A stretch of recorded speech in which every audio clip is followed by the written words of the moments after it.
Quiero decirles que en este año se produjeron importantes modificaciones en muchos aspectos del derecho laboral y de las relaciones laborales que inocultablemente van a cambiar el panorama en algunos temas,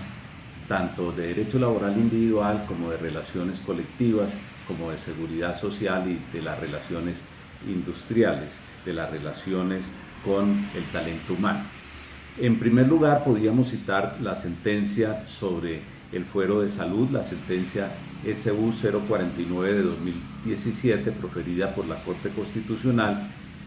cuya novedad fundamental es que extiende el fuero de salud a los contratos de prestación de servicios de carácter civil. Estos fueros de salud amparaba a los trabajadores subordinados, a los trabajadores vinculados por un contrato de trabajo que se encontraban en situación de debilidad manifiesta y que para ese efecto, para poderlos despedir, se necesitaba algún trámite ante el inspector de trabajo. Pues bien, la Corte Constitucional extendió esta protección a los contratos de prestación de servicios y ya no simplemente se trata de un fuero laboral, sino de un fuero ocupacional para muchas personas aún vinculados mediante contratos de mandato o a través de contratistas independientes. En segundo lugar, podemos citar el fuero de paternidad, también de creación jurisprudencial por parte de la Corte Constitucional mediante sentencia 005 del 18 de enero del presente año. En esta sentencia dice la Corte Constitucional que si hay un trabajador que tiene cónyuge o compañera y la tiene como beneficiaria debidamente registrada ante las entidades competentes de seguridad social durante el tiempo del embarazo de ella y 3 meses posteriores al parto, va a estar protegido en el sentido de que no le pueden terminar su contrato de trabajo sin la autorización respectiva del inspector de trabajo. O sea, esa protección de estabilidad reforzada en el empleo que estaba dirigida a las trabajadoras que estaban en estado de gestación, ahora también esa estabilidad reforzada se extiende a los padres, es decir, a quienes son esposos o compañeros de esas trabajadoras. Pero es muy importante tener en cuenta que para la procedencia de esta protección se necesita que el trabajador la tenga como beneficiaria, de lo contrario, según esta sentencia, no se cumple esta protección. Otra de las disposiciones importantes, novedosas en este año, es la que contiene la ley 1823 de enero del presente año, que establece una obligación de las salas para lactantes que deben tener algunas empresas con el fin de que allí se realice la extracción de la leche materna y la conservación de la misma. Se trata de empresas que tienen un capital especial de más de 1.500 salarios mínimos legales mensuales o que tengan un capital diferente pero que agrupen a más de 50 trabajadoras. Entonces las empresas tienen esta obligación novedosa. En cuarto lugar, podríamos mencionar la ampliación de la licencia de maternidad. La ley concedía una licencia de maternidad de 14 semanas que esta ley 1822 de 2017 la extiende a 18 semanas para aquellas trabajadoras que se encuentran también en estado de gravidez. También va paralelo de esto, recordemos, la licencia para el padre, que es de 8 días. En esta materia se necesita simplemente aportar el registro civil de nacimiento del menor cuando ya se ha producido, desde luego, el parto. Igualmente hay una resolución del Ministerio del Trabajo, que es la resolución 11 del mes de marzo del presente año, mediante la cual se señalan como obligación para todas las empresas y empleadores tener unos estándares mínimos de, de gestión de seguridad y salud en el trabajo. Entonces es un sistema de gestión de seguridad y salud en el trabajo, y en esto se señalan las etapas para la implementación mediante esa resolución 11 de 2017, que va a ser muy importante en el aspecto de riesgos laborales y en el aspecto de prevención de enfermedades y accidentes laborales en las empresas. En sexto lugar, podríamos mencionar una novedad contenida en una ley, es la 1857 del 26 de julio del presente año,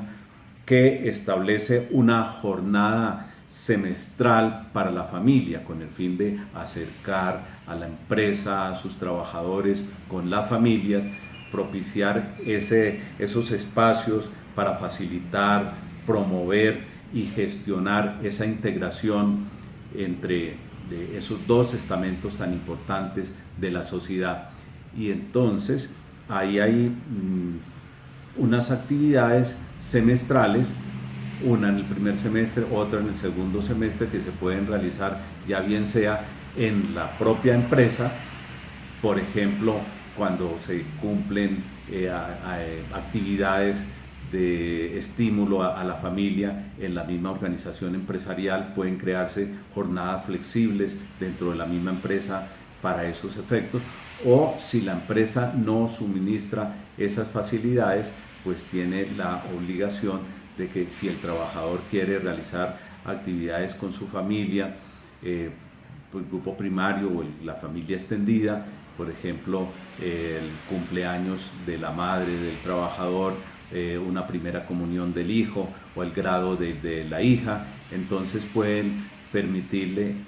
tener esa integración con la familia. Repito, es una jornada de carácter semestral. Otra innovación es la contenida en una sentencia de la Corte Suprema de Justicia de abril de este año, que en realidad se le ha dado mucho despliegue, pero que mirando bien el asunto no se puede generalizar, porque hay que establecer una situación caso por caso. Me refiero concretamente a la disponibilidad, la sentencia sobre disponibilidad dentro de la jornada de trabajo o disponibilidad que puede pactarse con el trabajador más allá de la jornada de trabajo. Lo que busca esta ley es que esta sentencia de la Corte Suprema es que ese tiempo en que se le priva al trabajador del descanso, que el trabajador no puede realizar sus actividades propias de su familia,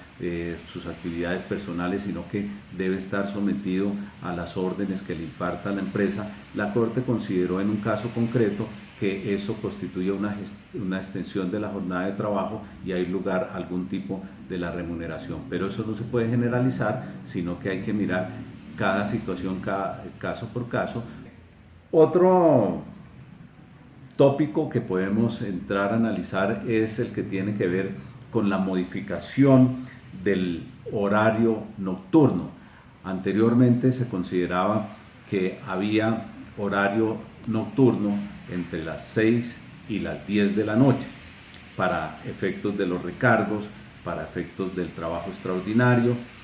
y o sea que el día se acababa prácticamente a las 10 de la noche. Esta ley 1846 del presente año aminoró una hora, entonces ya no se va a acabar ese horario nocturno a las 10 de la noche, sino que se va a terminar a las 9 de la noche para todos los efectos. Entonces, si hay un trabajador que labora ordinariamente, jornada ordinaria pero nocturna, después de las 9 de la noche, tendrá su recargo del 35%, pero si por el contrario hay un trabajador que labora en jornada extraordinaria después de las 9 de la noche, ya tendrá el recargo del 75%. O sea, simplemente se corre esa hora para todos los efectos. Otra creación jurisprudencial muy importante que se produjo en este año por parte de la Corte Constitucional es la llamada protección a los prepensionados. ¿En qué consiste eso? Cuando a una persona le faltan menos de 3 años para cumplir el número de semanas de cotización mínimo para tener derecho a una pensión de vejez, por ejemplo, o le falta la edad, menos de 3 años para cumplir la edad, si le terminan el contrato de trabajo sin justa causa, considera la Corte Constitucional que ese trabajador tiene una estabilidad laboral reforzada y por tanto va a tener derecho al reintegro al puesto de trabajo. Si es pensionado, pues ya la situación será diferente. Entonces es para las personas que todavía no son pensionadas o están en situación de prepensionamiento, entendiendo como tal los 3 últimos años anteriores al cumplimiento de los requisitos para tener derecho a la pensión. Igualmente, tenemos una sentencia, esta vez ya del Consejo de Estado, sobre la nulidad de algunos artículos de un decreto, el decreto 1072, que se refiere a la tercerización. Entonces, en esta sentencia se anulan algunos artículos de ese decreto que se refieren a la definición de beneficiario, de proveedor, y se establecen algunas modificaciones en relación con la tercerización laboral, y más que modificaciones son precisiones. Se creía por organizaciones sindicales que se restringía con esta sentencia del Consejo de Estado la posibilidad de tercerizar, y no hay tal. La sentencia del Consejo de Estado no dice eso, sin embargo sí anula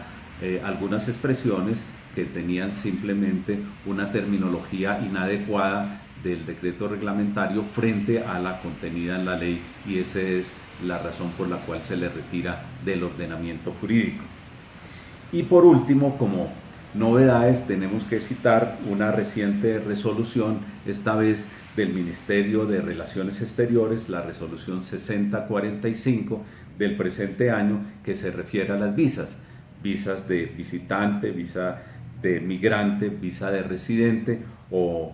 de beneficiario. En esta resolución se establecen los trámites, la duración, para qué caso se debe expedir cada una de ellas, que tienen que ver algunas con los aspectos netamente laborales. En esos términos, pues me complace darles estas pildoritas que sirven como preparativo para lo que va a ser el panorama laboral del año entrante, con estas modificaciones ya bien de carácter legislativo o de carácter jurisprudencial introducidas durante el año que expira. Feliz Navidad y próspero Año Nuevo.